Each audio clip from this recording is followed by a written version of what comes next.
This video is brought to you by Altium 365, where the world designs electronics, and Octopart, the fastest search engine for electronic parts.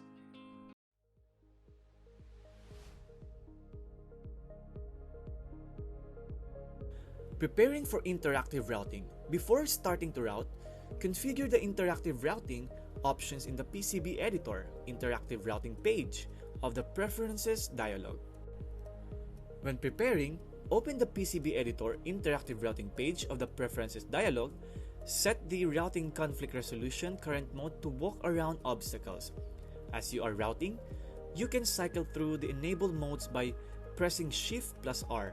In the interactive routing options section of the page, confirm that the automatically terminating routing and the automatically remove loops are options enabled.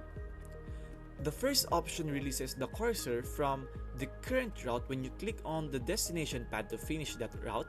The second option allows you to change existing routing by routing an alternate path. You can route a new path until it meets the old path, wherein you can now create a loop. Then right-click to indicate it is complete. The software then automatically removes the old redundant part of the routing. This feature will be explored later in this tutorial.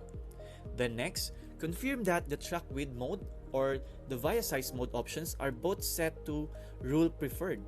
Then click OK to save changes and close the Preferences dialog. Then lastly, click Ctrl-Shift-G to open the snap grid dialog and set the snap grid to 0.25 mm.